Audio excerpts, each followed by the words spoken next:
नमस्कार, दोपहर समाचार में आपका स्वागत है।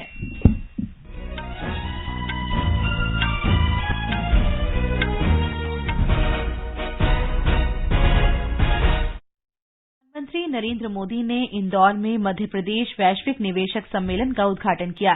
कहा, भारत 2014 से रिफॉर्म, ट्रांसफॉर्म और परफॉर्म के पथ पर अग्रसर। अखिल भारतीय पीठासीन अधिकारियों का 83वां सम्मेलन जयपुर में आरंभ। त्रिपुरा विधानसभा चुनाव की तैयारियों की समीक्षा के लिए निर्वाचन आयोग आज अगरतला पहुंचेगा। एसएस राजमौली की फिल्म आरआरआर के गीत नाटू नाटू ने सर्वश्रेष्ठ मौलिक गीत के लिए गोल्डन ग्लोब पुरस्कार जीता। प्रधानमंत्री ने फिल्म की पूरी टीम को इस उपलब्धि पर बधाई दी। और एफआईएच हॉकी विश्व कप का उद्घाटन समारोह आज ओडिशा के कटक में।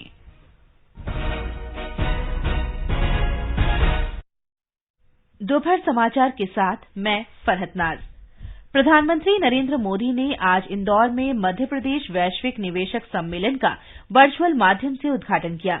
इस अवसर पर उन्होंने कहा कि भारत 2014 से रिफॉर्म, ट्रांसफॉर्म और परफॉर्म के पथ पर अग्रसर है। श्री मोदी ने कहा कि आत्मनिर्भर भारत अभियान ने इसे और गति दी है।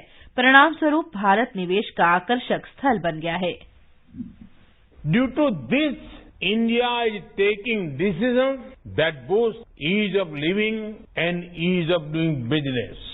Even during a once-in-a-century crisis, we took the path of reforms. India has been on the path of reform, transform and perform since 2014. The Atmanirbhar Bharat Abhiyan has imparted greater momentum to it. प्रधानमंत्री ने कहा कि वैश्विक अर्थव्यवस्था पर नजर रखने वाले संस्थानों ने भारत में दृढ़ विश्वास व्यक्त किया है। श्री मोदी ने कहा कि अंतर्राष्ट्रीय मुद्रा कोष भारत को वैश्विक अर्थव्यवस्था में एक आकर्षक स्थल के रूप में देखता है।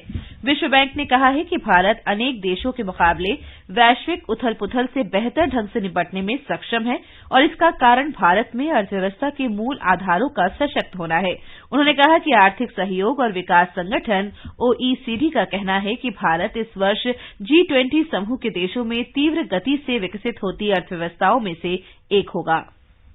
The IMF sees India as a bright spot in the global economy. The World Bank says that India is in a better position to deal with global headwinds than many other countries. This is because of India's strong macroeconomic fundamentals. उपराष्ट्रपति और राज्यसभा के सभापति जगदीप धनखड़ ने आज जयपुर में 2 दिन के अखिल भारतीय पीठासीन अधिकारियों के 83वें सम्मेलन का उद्घाटन किया। लोकसभा अध्यक्ष ओम बिरला, राज्यसभा के उपसभापति सहित कई विधानसभाओं के अध्यक्ष और उपाध्यक्ष इस सम्मेलन में उपस्थित थे। सम्मेलन को संबोधित करते हुए उपराष्ट्रपति ने कहा कि पीठासीन अधिकारी सम्मानित पद पर हैं और इस स्थिति में वे राजनीति के पक्षकार नहीं हैं। श्री धनखड़ ने कहा कि लोगों के कल्याण के लिए संसद और विधानसभाओं में चुने गए प्रतिनिधियों के योगदान का अधिकतम उपयोग एक महत्वपूर्ण मुद्दा है। उन्होंने कहा कि कार्यपालिका में विधानमंडलों और वरिष्ठ राजनीतिक पदधारकों को यह ध्यान रखना चाहिए कि उच्च संवैधानिक संस्थाओं को अपने राजनीतिक हित से दूर रखा जाए। Primary concern of presiding officers is optimization of the contribution of elected representatives in parliament and legislature for welfare of the people. People in the executive, legislature and holding senior political positions, they must take care that high constitutional offices are kept away from their political stance. उपराष्ट्रपति ने कहा कि सदन में व्यवधान सदस्यों के लिए राजनीतिक हथियार नहीं बन सकता। उन्होंने कहा कि संसद और विधानसभाओं के सदस्यों को अपने आचरण में सुधार लाना चाहिए। श्री धनखड़ ने कहा कि एक कठिन समय में G20 की अध्यक्षता करना भारत के लिए महत्वपूर्ण है। सम्मेलन का समापन समारोह कल होगा। राजस्थान के राज्यपाल कलराज मिश्र समापन समारोह के मुख्य अतिथि होंगे। अखिल भारतीय पीठासीन अधिकारियों का 83वां सम्मेलन 11 वर्षों के बाद राजस्थान में हो रहा है। इससे पहले ये सम्मेलन राजस्थान में वर्ष 2011 में हुआ था। वित्तीय समावेशन के लिए वैश्विक भागीदारी पर G20 कार्य समूह की पहली बैठक का पूर्ण सत्र आज कोलकाता में समाप्त हो जाएगा। पहले सत्र में छोटे और मध्यम उद्यमों के वित्त पोषण में आ रही समस्याओं पर एक रिपोर्ट प्रस्तुत की गई और एक प्रभावी वित्तीय समावेशन के लिए इन बाधाओं को दूर करने पर चर्चा की गई। वित्तीय समावेशन के विभिन्न पहलुओं पर सदस्य देशों के बीच गोलमेज विचार विमर्श भी हुआ। अंतिम सत्र में वित्तीय समावेशन के लिए नए मार्ग तैयार करने पर चर्चा होगी। विश्व बैंक ने भारतीय अर्थव्यवस्था में फिर विश्वास व्यक्त किया है।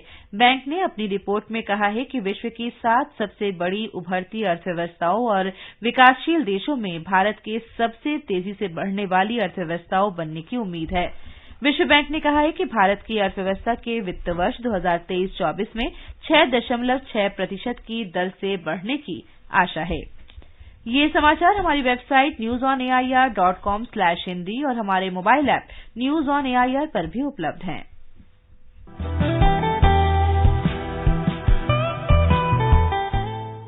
Northeast Diary program, broadcast every Thursday at 5:30 p.m. brings very interesting and enchanting stories from the 8 Indian states of Northeast India. In this week's Northeast Diary, on 12th of January, we bring you an interview with Dr. Purnima Devi Burman, wildlife biologist, who was awarded the United Nations Environment Programme's Champions of the Earth honor. Looking forward to seeing you there.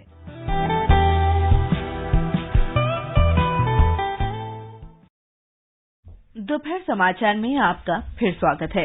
मुख्य निर्वाचन आयुक्त राजीव कुमार की अध्यक्षता में निर्वाचन आयोग आज 2 दिन की यात्रा पर अगरतला पहुंच रहा है। आयोग राज्य में चुनाव तैयारियों की समीक्षा करेगा। त्रिपुरा के मुख्य चुनाव अधिकारी गिट्टे किरण कुमार दिनकर राव ने बताया कि मुख्य निर्वाचन आयुक्त के साथ दोनों निर्वाचन आयुक्त अनूप चंद्र पांडेय और अरुण गोयल तथा कई वरिष्ठ अधिकारी भी आ रहे हैं। श्री गिट्टे ने बताया कि 2 दिन की यात्रा के दौरान आयोग विधानसभा चुनाव की तैयारियों की समीक्षा के लिए वरिष्ठ अधिकारियों के साथ कई बैठकें करेगा तथा स्वतंत्र, निष्पक्ष और पारदर्शी चुनाव के लिए राज्य के अधिकारियों को निर्देश देगा। उन्होंने कहा कि आयोग सभी राजनीतिक दलों से भी मुलाकात करेगा और सभी पक्षकारों की भागीदारी के साथ चुनाव कराने पर उनके विचार विमर्श करेगा। निर्वाचन आयोग चुनाव तैयारियों की समीक्षा के लिए 12 जनवरी को मेघालय की राजधानी शिलांग और 14 जनवरी को नागालैंड भी जाएगा। प्रधानमंत्री नरेंद्र मोदी कल कर्नाटक के धारवाड़ हुबली में राष्ट्रीय युवा महोत्सव का उद्घाटन करेंगे। ये महोत्सव स्वामी विवेकानंद की जयंती के अवसर पर मनाया जाता है। ये 16 जनवरी तक चलेगा और इसमें देश के विभिन्न हिस्सों से 7,500 युवा भाग लेंगे। राष्ट्रीय अन्वेषण अभिकरण एनआईए ने शिवमोग्गा आईएसआईएस षड्यंत्र मामले में 2 आतंकवादियों को गिरफ्तार किया है। आरोपी माजिन अब्दुल रहमान और नदीम अहमद को कर्नाटक से गिरफ्तार किया गया है। राष्ट्रीय अन्वेषण अभिकरण ने कहा कि इन लोगों ने रेकी कर विध्वंसक गतिविधियों और आगजनी को अंजाम दिया। इस मामले में 4 और आरोपी पहले से ही गिरफ्तार किए जा चुके हैं।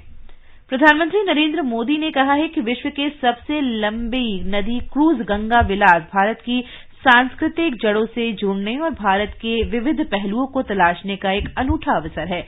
श्री मोदी शुक्रवार को गंगा विलास क्रूज को वीडियो कॉन्फ्रेंस के माध्यम से रवाना करेंगे। 3 मंजिला लग्जरी क्रूज में 80 से अधिक यात्री वाराणसी से असम में डिब्रूगढ़ तक की यात्रा करेंगे।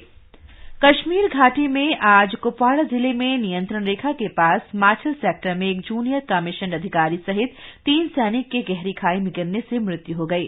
सेना के प्रवक्ता ने बताया कि एक जेसीओ और 2 सैनिकों का वाहन बर्फ से ढके रास्ते पर फिसलकर गहरी खाई में गिर गया।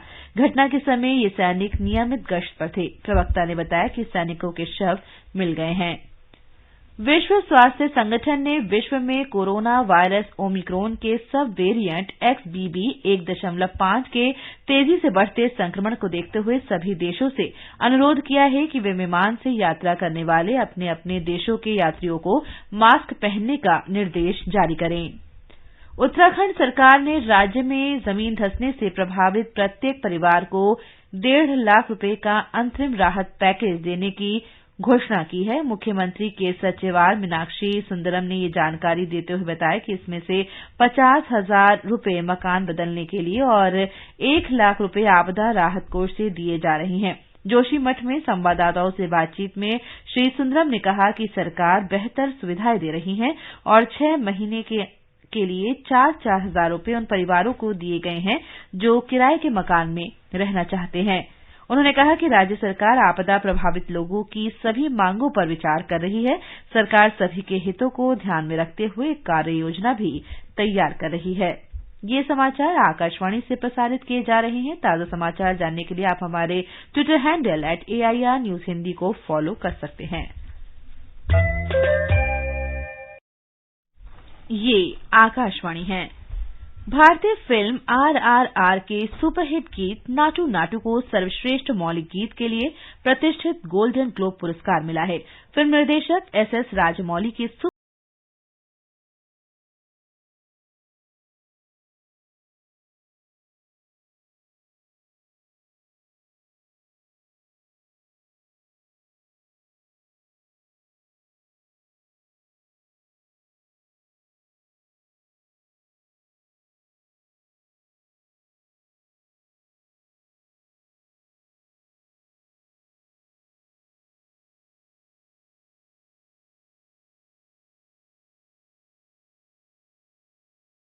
प्रधानमंत्री नरेंद्र मोदी तथा सूचना और प्रसारण मंत्री अनुराग सिंह ठाकुर ने RRR फिल्म की पूरी टीम को गोल्डन ग्लोब पुरस्कार जीतने पर बधाई दी है। श्री मोदी ने ट्वीट में कहा है कि इस प्रतिष्ठित पुरस्कार से हर भारतीय को गर्व का अनुभव हो रहा है। सूचना प्रसारण मंत्री ने कहा कि RRR फिल्म ने लोगों के दिलों को जीत लिया है। FIH हॉकी विश्व कप का उद्घाटन समारोह आज ओडिशा के कटक में होगा।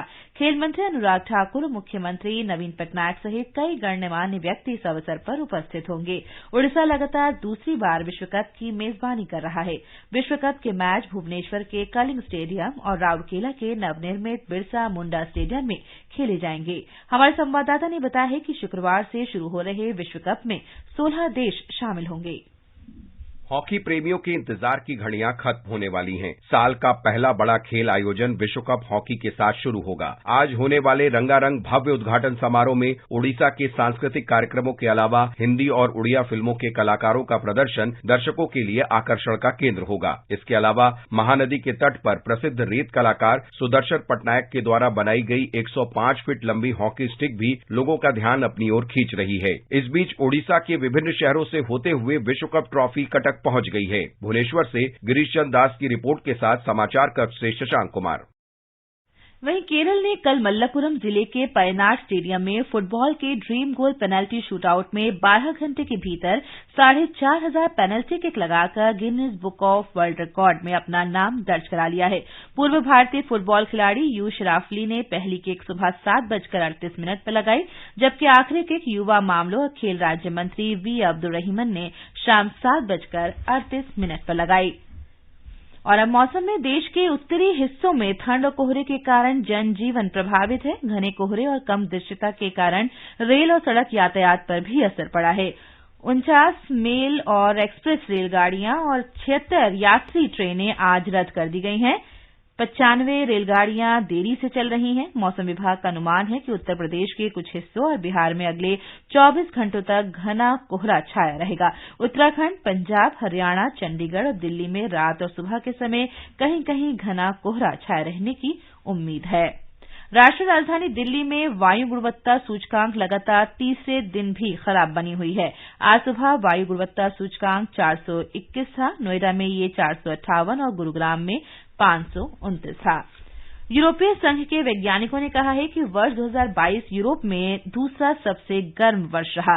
इसकी वजह से फसल उत्पादन में कमी आई, नदियां सूख गईं और हजारों लोगों की मृत्यु हुई।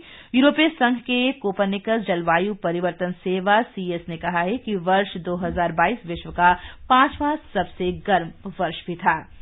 और अंत में मुख्य समाचार एक बार फिर।